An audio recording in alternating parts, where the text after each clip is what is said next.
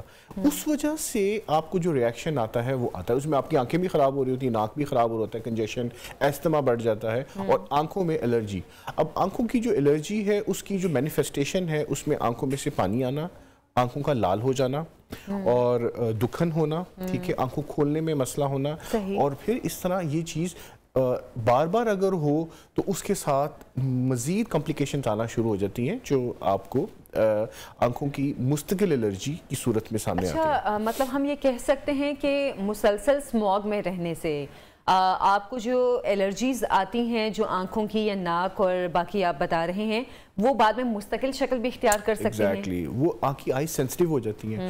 the moment آپ ذرا سا دھواں یا کسی چیز کے پاس جائیں گے آپ کی آنکھیں لال ہو جائیں گی, ریڈ ہو جائیں گی. اور ایشو یہ ہے کہ جب یہ الرجی آتی ہے اس کے لیے ٹریٹمنٹ کے لیے 2 قسم کے ڈراپس ہوتے ہیں.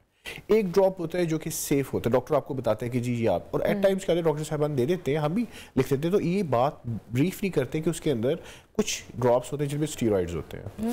ان اسٹیرائڈز کے ساتھ ڈراپس اسٹیرائڈز ہوتے ہیں اور ہمیں دینے پڑتے ہیں, ہم دیتے ہیں ان چیز اور کنڈیشن, لیکن اس کو ایک کنٹرولڈ فیشن میں دینا ہوتا ہے. تو اب مسئلہ تب آتا ہے کہ جب ان چیزوں کو ٹھیک کرنے کے لیے وہ ڈراپس دے دیے جائیں جن کے اندر اسٹیرائڈز ہوں, اور ان کے ساتھ سائیڈ افیکٹس کے ساتھ پیشنٹس کے ساتھ مختلف قسم کی بیماریاں سامنے آتی ہیں. سو یہ چیز ہے کہ اس میں پریونشن از مور امپورٹنٹ, آپ نے بچانا ہے اپنے آپ کو, یہ زیادہ امپورٹنٹ. وہی بات, احتیاط علاج سے بہتر ہے. اچھا ڈاکٹر صاحب, بچوں میں ہم آج کل دیکھ رہے ہیں کہ آنکھوں کی جلن کے بہت سے واقعات سامنے آ رہے ہیں, اور چلڈرن ہاسپٹل میں زیادہ تر بچوں میں یہی مسئلہ سامنے آ رہا ہے. بچوں کو کس طرح اسموگ سے بچائیں یا اسموگ سے ہونے والے جو اثرات ہیں اس سے فوری طور پہ محفوظ کریں؟ میڈم دیکھیں, سب سے بیسٹ یہ ہے کہ بچوں کی, کیونکہ چھوٹی ایج ہوتی ہے, ان کا بڑا وائلنٹ ریئیکشن آتا ہے, ٹھیک ہے, ان کی اندر امیون سسٹم جو وہ ڈیولپ ہو رہا ہوتا ہے وہ اتنا اسٹیبلش نہیں ہوتا, تو ان کا ریئیکشن زیادہ وائلنٹ ہوتا ہے.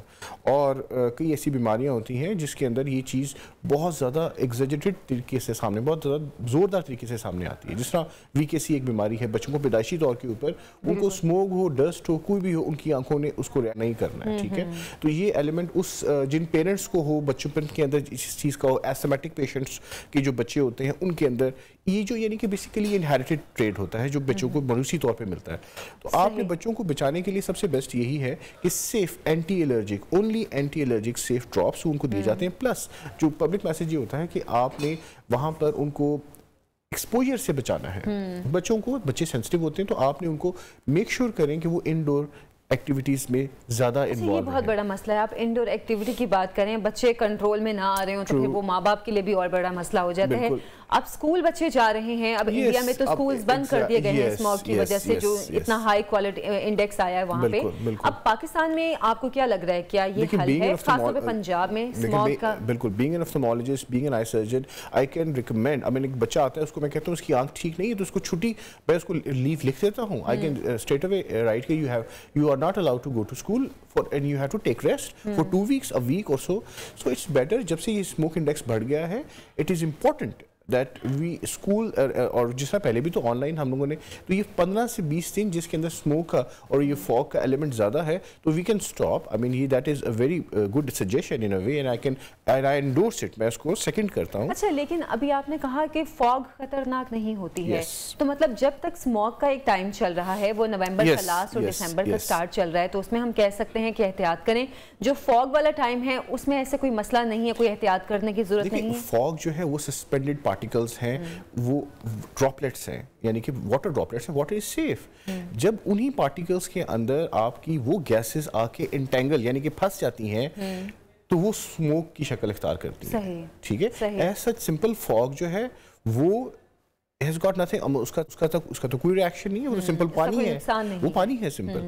اسی کے اندر جب انٹینگل ہو جاتی ہیں گیسز, اور یہ پولوشن اور یہ ساری چیزیں، تو وہ ایک جو املگم بنتا ہے وہ ریئیکشن کاز کرتا ہے. صحیح. اس کو ہم نے پریونٹ کرنا ہے. ڈاکٹر صاحب ویسے سردیوں کے موسم میں آنکھوں کی بیماریوں کے کیا زیادہ تر کیسز آتے ہیں آپ کے پاس؟ دیکھیں بیکاز یہ سیزن ایسا ہوتا ہے کہ جس کے اندر نارمل جو ہماری کیٹریٹ سرجریز اور اس طرح کی جو سرجریز ہیں ان کی فریکوینسی کم ہو جاتی ہے، بیکاز جو اولڈ ایج پیشنٹس ہیں دے ڈونٹ گو آؤٹ مچ. تو ہمارے پاس زیادہ الرجک ایلیمنٹ جو یہ والے جو پیشنٹس ہیں ان کے، اور ساتھ دیکھیں اس میں ایک اس کے ساتھ ایسوسیشن اس طرح بن جاتی ہے کہ جب آپ ڈراپس دیتے ہیں ان کو ٹھیک کرنے کے لیے تو ایٹ ٹائمز ان کی آنکھ کا پریشر بڑھ جاتا ہے بالکل الرجی والے پیشنٹس کا. تو کالا موتیا ایک ساتھ ایک ایلیمنٹ کے طور پہ ہمیں ملتا ہے. اچھا.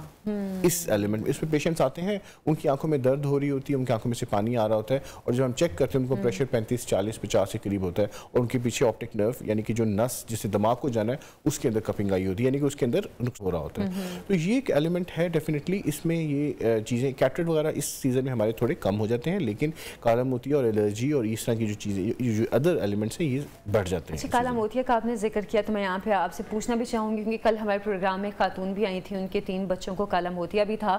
کالا موتیا کا علاج ہے یا نہیں ہے؟ دیکھیں یہ پبلک میسیج ہے، نارمل لوگوں کو یہی پتا ہے کہ جی کالے موتی میں جو ڈیمیج ہو چکا ہوتا ہے، سپوز ایک پیشنٹ آیا آپ کے پاس ایک خاص نظر کے اوپر، جو نظر ڈیمیج ہو چکی ہے اس کو ریورس کرنا بہت مشکل ہوتا ہے، لیکن ہم اس کو بچا سکتے ہیں، اس کو ٹھیک کر سکتے ہیں. اور ان سم کیسز جس کے اندر آپ ایک خاص سرجری کر کے اس پیشنٹ کی ود ٹائم اس کا پریشر اتنا لو کر دیتے ہیں کہ کچھ ایلیمنٹ جو پیچھے فائبر رہ جاتے ہیں وہ ایٹ ٹائم ریوائیو بھی کر جاتے ہیں.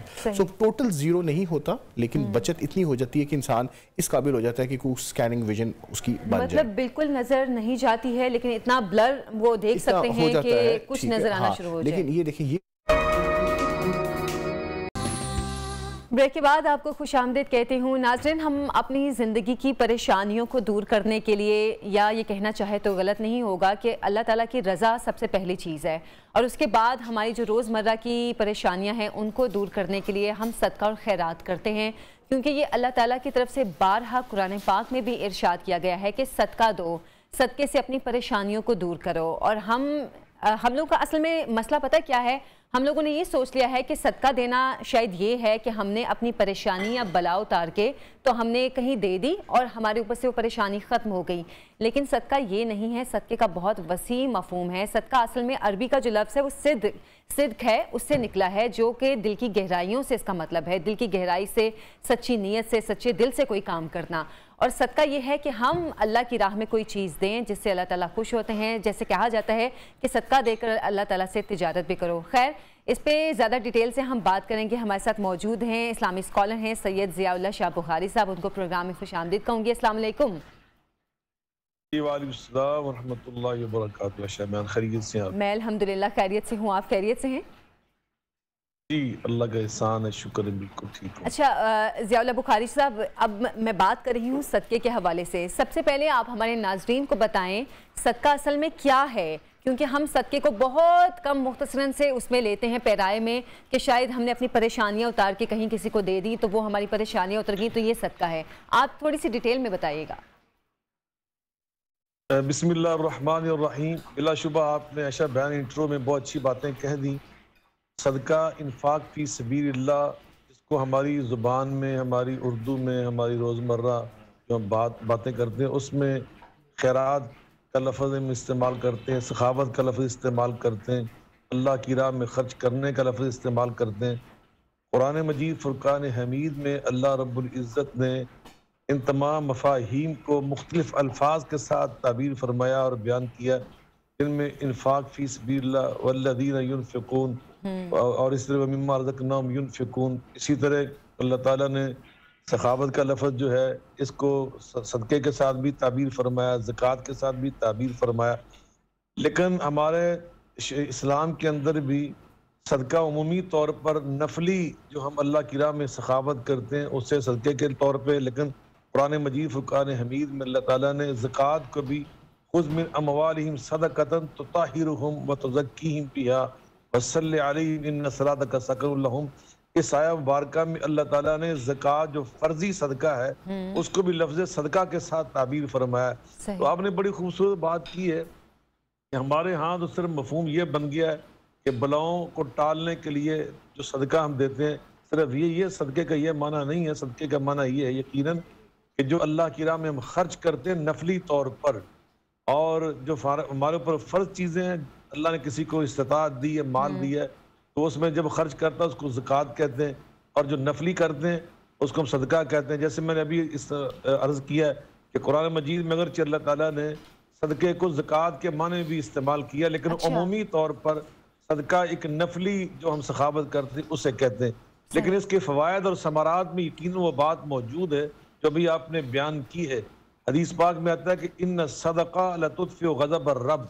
جب اللہ ناراض ہوتے ہیں اپنے بندوں سے، ان کی خطاؤں سے، ان کے گناہوں کی وجہ سے اور ان کے برے اعمال کی وجہ سے، تو صدقے کے اندر اللہ نے نفلی عبادت، نفلی سخاوت کے اندر اتنی تاثیر رکھی ہے، اتنی طاقت اور قوت رکھی ہے کہ یہ اللہ کے غضب کو بھی دور کر دیتا ہے. تو یقیناً نفلی صدقات جو ہیں، نبی کریم صلی اللہ علیہ وسلم نے فرمایا کہ ما من یوم یصبح فیہ العباد الا نزل فیہ ملکان یقول احدہما اللہم آت منفقا خلفا ویقول الاخر اللہم آت ممسکا تلفا. ہر روز 2 فرشتے زمین پر نازل ہوتے ہیں. ایک سارا دن بیٹھ کر دعا کرتا اور یہ کہتا ہے یا اللہ تیری راہ میں جو خرچ کرنے والے، صدقہ و خیرات کرنے والے، ان کو نعم البدل عطا فرما. جو تیری راہ میں خرچ کر رہے ہیں اللہ اس کا اچھا بدلہ عطا فرما، ان کے مال میں، ان کے رزق میں اور برکتیں نازل فرما. اور دوسرا یہ کہتا ہے کہ یا اللہ جو تیری راہ میں خرچ نہیں کرتے، بخیل ہیں اور بخل کا ارتکاب کرتے ہیں، یا اللہ ان کے مال و دولت کو ضائع کر دے. تو یقیناً یہ جو ثمرات ہیں صدقہ دینے کے، انفاق فی سبیل اللہ کے، یہ بہت زیادہ ہیں. قرآن مجید فرقان حمید میں اللہ تعالیٰ فرماتے ہیں کہ مثل الذین ينفقون اموالهم فی سبیل اللہ کمثل حبۃ انبتت 7 سنابل فی کل سنبلۃ 100 حبۃ. فرمایا جو اللہ کی راہ میں صدقہ و خیرات کرتے ہیں، فرمایا ان کی مثال گندم کے ایک دانے کی آپ لے لیں. ایک دانہ جب کسان اللہ پر اعتماد کرتے ہوئے زمین میں بو دیتا ہے، اللہ اس کو 700 دانوں میں تبدیل کر کے واپس کرتا ہے. تو اسی طرح اللہ کی راہ میں 1 روپیہ خرچ کرنے والے کو اللہ 700 گنا بنا کر لٹاتا ہے. نبی کریم علیہ الصلوۃ والسلام نے اور خود قرآن مجید فرقان حمید میں اللہ تعالیٰ نے ہمیں یہ ساری باتیں سمجھائی ہیں. فرمایا اللہ تعالیٰ نے یمحق اللہ الربا ویربی الصدقات، اللہ سود کے معاملات کو مٹا دیتا ہے، لیکن جو صدقات ہیں جو اللہ کی راہ میں ہم نفلی طور پر خرچ کر دیں، یوربی صدقات، یوربی کا مطلب ہوتا ہے نشو و نما دینا. اللہ تعالیٰ ان کو بڑھاتا ہے. اچھا شاہ صاحب، اب اس سلسلے میں ایک آپ سے تصحیح کیوں میں کہ لوگ صدقہ اور خیرات کو اکثر ساتھ لکھتے ہیں. صدقہ اور خیرات ایک ہی چیز ہے یا 2 مختلف چیزیں ہیں؟ بڑی خوبصورت آپ نے بات کی ہے. لفظ خیرات جو ہم کہتے ہیں نا، یہ خیر کی جمع ہے. اور فاستبقوا الخیرات، اللہ تعالیٰ خود فرماتے ہیں کہ خیرات کے لیے سبقت لے جایا کرو. ہماری زبان میں جیسے میں نے پہلے عرض کیا کہ بعض الفاظ ایسے ہوتے ہیں اپنے مفاہیم کے اعتبار سے اور اپنے مضامین کے اعتبار سے بڑے وسیع ہوتے ہیں. خیرات، خیر کی جمع، خیر کہتے ہیں بلائی کے کام کو. بلائی کا کوئی بھی کام ہوتا ہے، وہ انفاق فی سبیل اللہ بھی ہو سکتا ہے، وہ کوئی اور عمل بھی ہو سکتا ہے، اچھی بات کہنا وہ بھی ہو سکتی ہے، کسی کے ساتھ تعاون کرنا، صلہ، تو یہ ساری بے شمار اس کے اندر چیزیں موجود ہیں. یعنی لفظ الخیر کے اندر تو خیر، چونکہ صدقہ بھی خیر ہے، اللہ کی راہ میں خرچ کرنا بھی خیر ہے، ایک بلائی کا کام ہے. تو اس لیے ہمارے عموماً ہم دونوں کو جمع کر کے استعمال کرتے ہیں. خیرات بھی صدقے کے ہم معنی ہے، اور صدقہ یہاں پر خیرات کے ہم معنی ہے. جب ہم یہ کہتے ہیں صدقہ و خیرات، یعنی اللہ کی راہ میں بلائی کے کام، بلائیوں کے کاموں میں تعاون کرنا، ان میں خرچ کرنا، انفاق فی سبیل اللہ کرنا. تو اس لیے ہم لفظ خیرات کو نفلی صدقات کے طور پر استعمال کرتے ہیں. اچھا علامہ صاحب، اب ایک سوال آپ سے میرا یہاں پہ بہت یہ اہم سوال ہے کہ لوگ جو ہیں وہ کچھ چیزوں کو مخصوص کر لیتے ہیں یا کچھ دنوں کو مخصوص کر لیتے ہیں کہ ہم نے منگل کے دن صدقہ نکالنا ہے، جمعرات کے دن نکالنا ہے یا بدھ کے دن نکالنا ہے. ایک تو یہ دنوں کو مخصوص کرنا کیا یہ جائز ہے، اور دوسرا کن کن چیزوں سے صدقہ کر سکتے ہیں؟ مطلب کیونکہ اگر کسی کے پاس پیسے نہیں ہیں تو کیا وہ کسی اور چیز سے بھی صدقہ کر سکتا ہے؟ یہ بہت اہم سوال آپ نے کیا عائشہ بہن. بلا شبہ انسان صدقہ نقدی پیسوں کی شکل میں بھی کر سکتا ہے. صحیح. آپ نئے کپڑے خرید کر اس کا بھی کر سکتے ہیں. اگر آپ کے پاس استطاعت نہیں ہے تو آپ استعمال شدہ کپڑے اللہ کی راہ میں کسی غریب مسکین کو دے دیں، ضرورت مند کو دے دیں، یہ بھی صدقہ ہے. اسی طرح آپ کوئی کھانے پینے کی چیز، آٹا کسی کو دے دیتے ہیں، روٹی دے دیتے ہیں، سالن دے دیتے ہیں، اس طرح کی بے شمار جو بھی دنیا کی جو استعمال کی چیزیں وہ اللہ کی راہ میں خرچ کر دیں، کوئی آپ گوشت دے دیں، کوئی جانور دے دیں، تو یہ ساری چیزیں صدقات اور خیرات میں شمار ہوتی ہیں. تو صدقے کے لیے کوئی خاص چیز کا تعین کرنا یہ ضروری نہیں ہوتا. کوئی بھی چیز آپ اللہ کی راہ میں دیں تو وہ صدقہ ہے. اور جہاں تک تعلق ہے دن کا وہ بھی آپ دیکھیں کہ اگر ہمارے سامنے ایک ضرورت مند ہے اور دن ہے پیر کا یا اتوار کا یا ہفتے کا یا جمعے کا، اور ہم دن مخصوص جو ہیں ہم نے کیے ہوئے فلاں دن، ہم انتظار کریں اس وقت بیٹھ کر نہیں. جو کسی کی ضرورت ہے، جس وقت ضرورت ہے ہمیں اس کو کرنے کی اپنی وسعت کے مطابق، اپنی طاقت کے مطابق فوراً کوشش کرنی چاہیے. فاستبقوا الخیرات، اللہ پاک فرماتے ہیں کہ خیرات کے کام میں سبقت لے جا، جلدی کیا کرو. سارعوا الی مغفرۃ من ربکم، اللہ کے کاموں میں تیزی اور جلدی یہ اللہ کو پسند ہے. یہ نہیں کہ آپ انتظار میں بیٹھ جائیں کہ فلاں دن، نہیں، سارے دن میرے اللہ کے ہیں. اچھا علامہ صاحب، پھر ایک اور بہت اہم سوال آپ سے میں پوچھنا چاہ رہی ہوں یہاں پہ کہ ایک تو کن لوگوں کو صدقہ دینا جائز ہے؟ کیونکہ ہم اب دیکھتے ہیں کہ اکثر چوراہوں پہ بھکاری کھڑے ہوتے ہیں اور ہم کہتے ہیں اچھا چلو نکال دو، پیسے نکالنے ہیں، صدقہ ہم نے نکالنے ہیں، کسی کو بھی دے دو. ایک چیز یہ، اور کیا صدقہ بتا کر دینا چاہیے؟ کیونکہ یہ میں بھی سنتی آ رہی ہوں کچھ لوگوں سے کہ صدقہ بتا کر دیں تاکہ جو لینے والا اگر اس نے لینا ہے تو لے، نہیں لینا تو وہ منع کر دے گا، انکار کر دے گا. تو کیا صدقہ بتا کر دینا چاہیے اور کن لوگوں کو دیں؟ نہیں دیکھیں، یہ آپ نے بڑا اچھا سوال ویسے کیا ہے عائشہ بہن. ایسا نہیں ہے آپ کسی کو بتائیں کہ یہ صدقہ میں دے رہا ہوں. یہ جو ہم نے تصورات بنائے ہوئے ہیں نا، بعض کا آپ نے بڑی خوبصورت بات کی تھی انٹرو میں کہ ہم صدقہ دیتے ہوئے یہ سمجھتے ہیں کہ ہم نے بلائیں اتار کر دوسرے گلے میں ڈال دی صدقہ دے کر. ایسا ہی ہے. یقیناً یہ تصور ٹھیک نہیں ہے. ہرگز ایسا نہیں ہوتا. ہم صدقہ دیتے ہیں کسی یعنی ایک مستحق آدمی، ایک ضرورت مند انسان جو اپنے اخراجات کے مطابق آمدنی نہیں رکھتا. اسلام اس کو مسکین کہتا ہے اور وہ کسی سے مانگتا بھی نہیں. اور اگر وہ مانگ لیتا کسی سے تو اس کو فقیر، سائل اور محتاج کہا جاتا ہے. تو وہ سارے ضرورت مند ہوتے ہیں. تو کسی ضرورت مند کی ضرورت کو پورا کرنا اور وہاں یہ لفظ کہنا کہ میں صدقہ ہی دے رہا ہوں، کیونکہ لوگوں کے دلوں میں ایک تصور آ گیا کہ اب یہ ساری بلائیں اتار کر میرے گلے میں ڈال رہا ہے، تو یہ نہیں ہے. پہلی تو بات یہ تصور ہی غلط ہے. ہم تو اللہ کی راہ میں اس کا تعاون کرتے ہیں کہ اس کا دل راضی ہو جائے، اس کی ضرورت پوری ہو جائے. جب اس کا دل راضی ہوگا تو میرا اللہ راضی ہو جائے گا. بالکل. اس پاک میں آتا ہے کہ من لا یرحم لا یرحم. جو اللہ کی مخلوق پہ رحم نہیں کھاتا اللہ اس پہ نہیں کھاتا. یعنی جو مخلوق پہ رحم کھاتا ہے اللہ اس پہ رحم کرتا ہے. حدیث پاک میں آتا ہے ارحموا من فی الارض یرحمکم من فی السماء. تم اللہ کی مخلوق کے ساتھ رحم کرو گے، آسمان والا تمہارے ساتھ رحم کرے گا. کرو مہربانی تم اہل زمین پر، خدا مہربان ہوگا عرش بری پر. تو یقینا ہم تو اس کا دل راضی کرتے ہیں اس لیے کہ اللہ راضی ہو جائے. اور جب اللہ راضی ہو جاتا ہے تو بلائیں، آزمائشیں، مصیبتیں، پریشانیاں، بیماریاں اللہ اپنی رحمت کے ساتھ دور کر دیتا ہے. تو یقیناً یہ اس کا معنی ہے. اس لیے یہ ضروری نہیں ہوتا کہ ہم لازمی کسی کو بتائیں کہ ہم آپ کو صدقہ دے رہے ہیں، ہم آپ کو خیرات دے رہے ہیں، ہم آپ کے لیے نہیں. آپ صلہ کسی غریب مستحق، ہمارا جو رشتہ دار ہوتے ہیں بعض اوقات ہم اپنے کسی رشتہ دار کو بھی صدقہ دے سکتے ہیں. بلکہ نبی پاک صلی اللہ علیہ وسلم نے فرمایا الصدقۃ علی المسکین صدقہ والصدقۃ علی القریب سنتان صدقۃ وصلۃ. ایک صدقہ آپ دیتے ہیں کسی عام مسکین کو جو ہمارا رشتہ دار نہیں ہے تو تمہیں ایک اجر ملتا صدقے کا اجر. اور اگر وہی صدقہ، وہی پیسہ، وہی تعاون تم کسی مستحق اپنے رشتہ دار کو دے دیتے ہو تو فرمایا اللہ اس کا آپ کو دوہرا اجر عطا فرماتا ہے. ایک صدقے کا اجر اور ایک صلہ رحمی کا اجر. اب صلہ رحمی والے کو ہم اپنے کسی رشتہ دار کو یہ بتائیں کہ ہم آپ کو صدقہ دے رہے تو بعض اوقات اس کی وہ میں سمجھتا عزت نفس مجروح ہوتی ہے. اس کے دل میں آتا ہے کہ شاید یہ اپنی بلائیں، وہی بات جو میں کہہ رہی تھی وہ ہم اتار کے تو ہمارے سر ڈال رہے ہیں، ہمیں اپنے صدقے کے پیسے کھلا رہے ہیں. یقیناً وہ انسان کے دل ہمارے تصورات بن گئے. وہ یہی ہم نے تصور بنایا ہوا ہے جب صدقہ دیتے ہیں تو بلائیں اتار کر اپنے گلے سے کسی دوسرے کے حوالے کر رہے ہیں. تو یہ بالکل بات غلط ہے، یہ ایسے نہیں ہے. اچھا یعنی کہ علامہ صاحب ہم اپنے رشتہ داروں کو، بہن بھائیوں کو بھی صدقہ دے سکتے ہیں؟ ہاں دیکھیں، بعض رشتہ دار ایسے ہوتے ہیں کہ جو ہماری کفالت میں ہوتے ہیں. مثال کے طور پر ہماری اولاد ہے، ہم اپنی کسی بیٹی کی شادی کر دیتے ہیں، وہ ایسے گھر میں جاتی جو غریب ہوتے ہیں. تو ایسی بیٹی کے ساتھ جو ہم تعاون کرتے ہیں اور اسی طرح اپنی اولاد کے ساتھ، تو ہمیں اس وقت یہ صدقات و خیرات سے نہیں کرنا چاہیے. ہمیں ان کو دوسرے اپنے پاکیزہ مال میں سے ہی دینا چاہیے. والدین کی خدمت ہم نے کرنی ہے. بہت شکریہ علامہ صاحب, بہت شکریہ آپ کا. پروگرام میں آپ نے اتنی اچھی اچھی باتیں کی ہیں اور صدقے کے حوالے سے میرے بھی کچھ مسکنسیپشنز تھے جو کہ بہت سے کلیئر ہو گئے ہیں. آپ کا بہت شکریہ. ایک چھوٹی سی بریک لیں گے, بریک سے واپس آئیں گے. ایک بہت اہم ایشو کے حوالے سے ہم نے بات کرنی ہے, کہیں مت جائیے گا.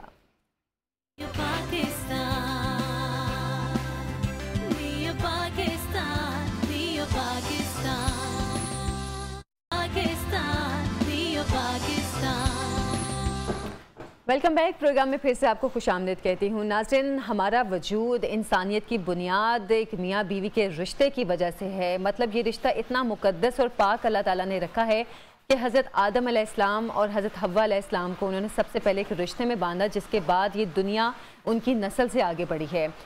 لیکن ہم موجودہ دور میں اگر دیکھیں تو یہ رشتہ کہیں نہ کہیں زبوں حالی کا شکار ہو رہا ہے, زوال کا شکار ہو رہا ہے.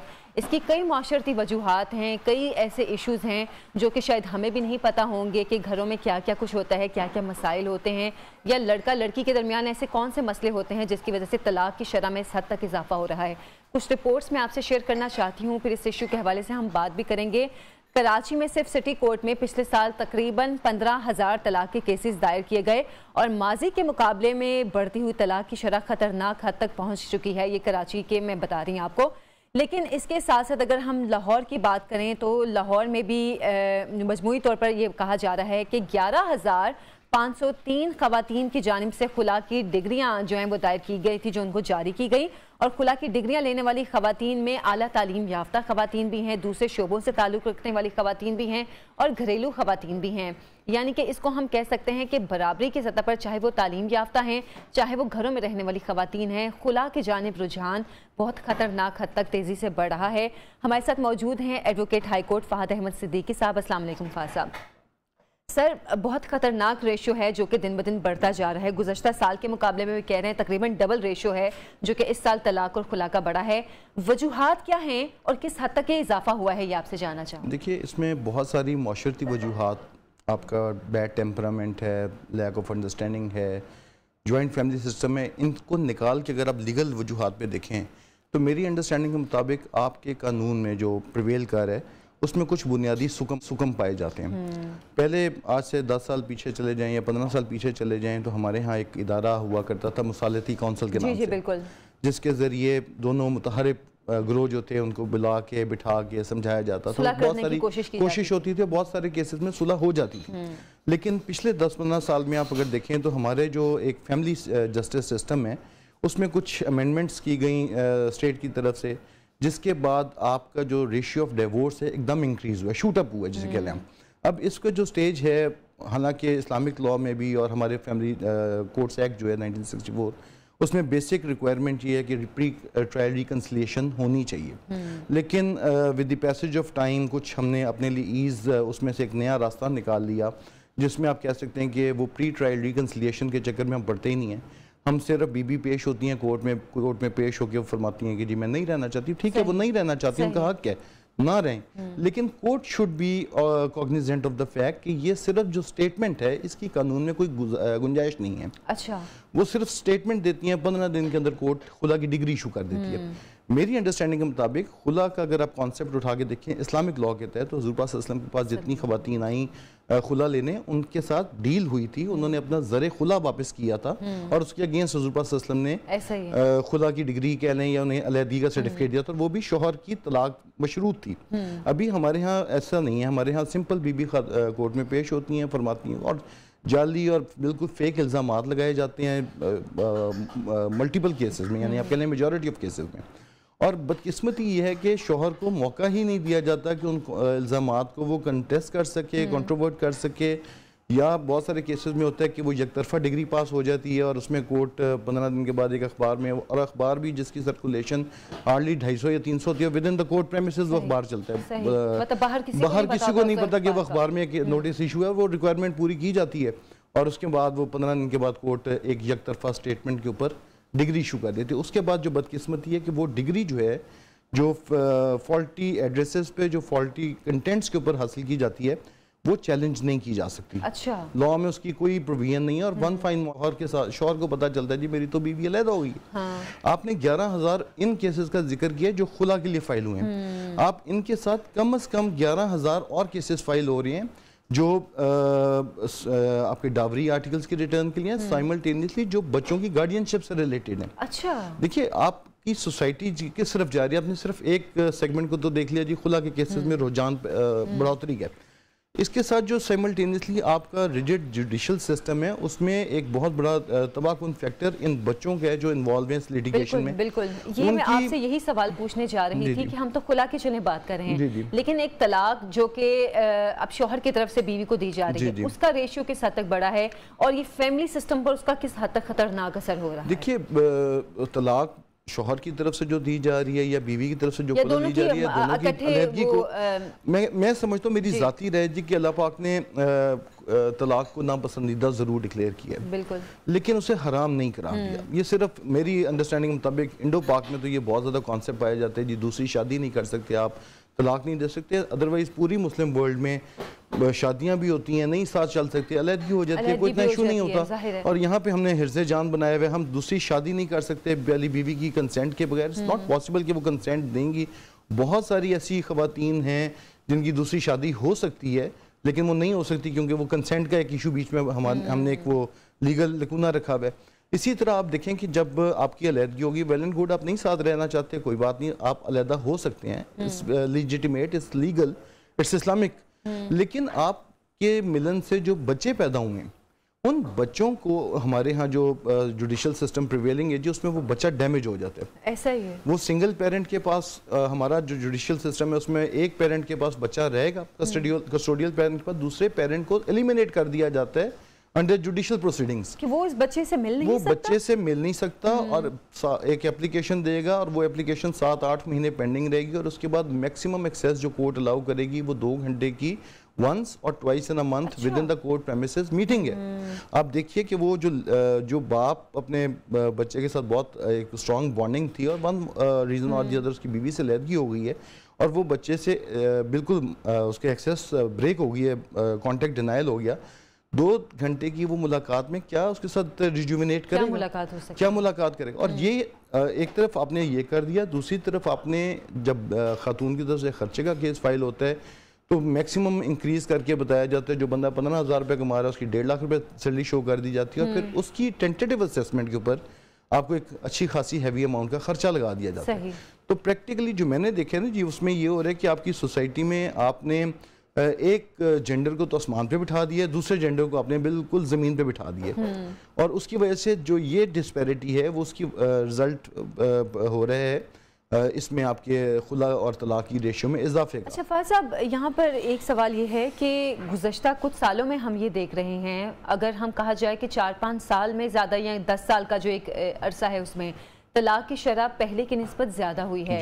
اس کی بیسک وجوہات جو آپ کے پاس آتی ہیں وہ کیا ہوتی ہیں کہ دونوں میاں بیوی آپس میں مسالت سے طلاق دینا چاہ رہے ہیں, ٹھیک ہے, دونوں ایگری ہیں کہ طلاق دینا چاہ رہے ہیں, تو وجہ کیا سامنے آتی ہیں؟ ایسے بہت ریئر کیسز ہوتے ہیں میڈم جن کا آپ ذکر کر رہی ہیں کہ جس میں دونوں پارٹیز میوچول انڈرسٹینڈنگ سے طلاق لینا چاہ رہے ہیں. نہیں ہوتی ہے بہت ریئر کیسز ہوتے ہیں. پڑھی لکھی فیملیز میں تو شاید کہیں ہو جائے لیکن جو عام پریکٹس ہے اس میں میوچول کنسینٹ نہیں ہوتی.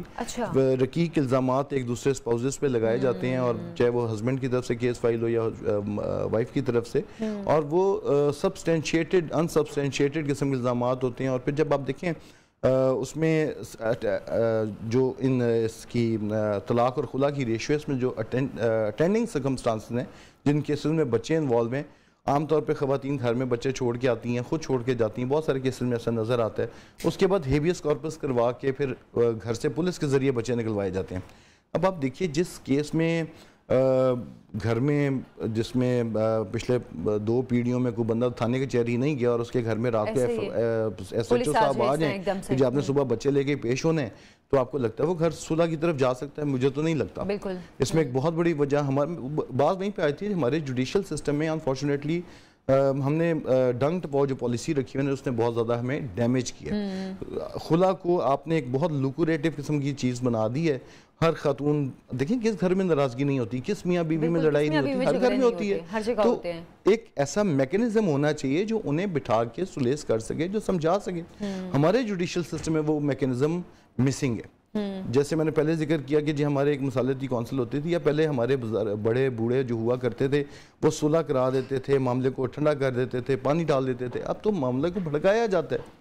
تو فہد صاحب آپ مصالحتی کونسل کی اب آپ بات کریں, اس کو ختم کرنا ایک تو آپ کے خیال میں غلط تھا, اس کو پھر دوبارہ سے کیوں نہیں بنایا گیا, دوبارہ سے کیوں اس مصالحتی کونسل کو نہیں کسی نے کوئی کوشش کی کہ دوبارہ سے وہ مصالحتی کونسل ہو تاکہ جو ایک طلاق کا ریشیو بڑھ رہا ہے اس میں کچھ کمی ہو سکے؟ میڈم ابھی دیکھیے لاہور میں, مثلا میں لاہور کی بات کروں گا تو لاہور میں تقریباً 37 ججز فیملی کے کام کر رہے ہیں, صرف فیملی کے ایشوز کو ڈیل کر رہے ہیں 37 ججز.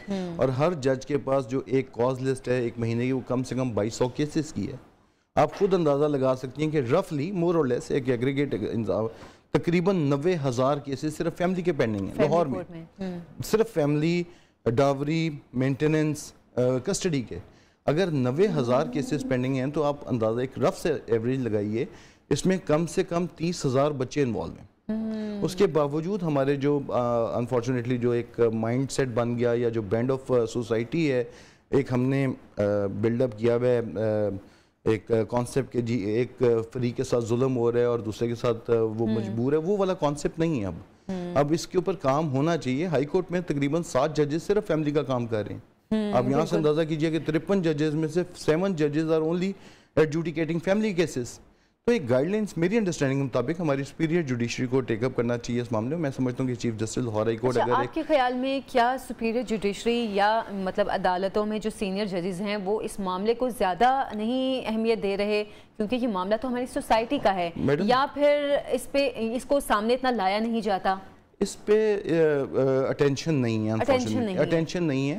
اس معاملے کو کیسز کنسیڈر ہی نہیں کیا جاتا انفارچونیٹلی, جبکہ میں سمجھتا ہوں کہ یہ بیسک اساس ہے. اور اس میں ایک دوسری جو وجہ میں سمجھتا ہوں کہ آپ کی جو جوڈیشل اکیڈمیز ہیں پاکستان میں, وہ ایجوکیٹ نہیں کرتی فیملی کورٹ کے ججز کے اپوائنٹمنٹ سے پہلے انہیں وہ ڈائنامکس, انہیں وہ therapeutic nature of family jurisdiction بتائی ہی نہیں جاتی. ایک جج صاحب 6 مہینے پہلے میجسٹریٹ تھے, 1 فائن مارننگ وہ ٹرانسفر ہوتے ہیں, وہ ٹرانسفر ہو کے آپ کے فیملی جج کے طور پہ کام کرنا شروع ہوتے ہیں. ہی ڈز ناٹ نو, انہیں پتہ ہی نہیں ہے کہ اس لیٹیگیشن کی ڈائنامکس کیا ہیں. اگر میں سمجھتا ہوں کہ اگر ایک guide line honourable Lahore high court issue کرے یا honourable chief justice Pakistan issue کریں کہ جی آپ نے ایک دونوں فریقین کو پہلے بٹھا کے سمجھانا ہے, تو بہت سارے معاملات میرا خیال ہے ریزالو ہو سکتے ہیں. صحیح. اور یعنی کہ مطلب ہم اس کو یہ کہہ سکتے ہیں کہ صرف گھریلو سطح پہ نہیں, عدالتی سطح پہ بھی چیزوں کو دیکھنا بہت ضروری ہے اور بڑا کانشیسلی اس سے لے کے چلنا چاہیے. یہ عام کیسز بے شک نہیں ہیں, یہ ہیومن سینٹیمنٹ سے انوالو ہے نا جی. اس میں آپ ایک فریق کی اگر one sided narration of facts in کے اس کے اوپر ڈیسیژن دے دیں گے تو دوسرے فریق کے ساتھ لامحالہ ظلم اور زیادتی ہو رہی ہے. بالکل ایسا ہی ہے. فاہد صدیقی صاحب بہت شکریہ ہمارے اسٹوڈیوز میں تشریف لائے ہیں, اور ان کیسز سے, ان معاملات سے جو سب سے زیادہ متاثر ہوتے ہیں وہ بچے ہیں, اور ایسے بچوں کو پھر جب بروکن چائلڈ کا نام دیا جاتا ہے تو سوچیں یہ کتنا تکلیف دہ لفظ ہے. ایک چھوٹی سی بریک لیں گے, بریک سے واپس آئیں گے, آپ کہیں مت جائیے گا.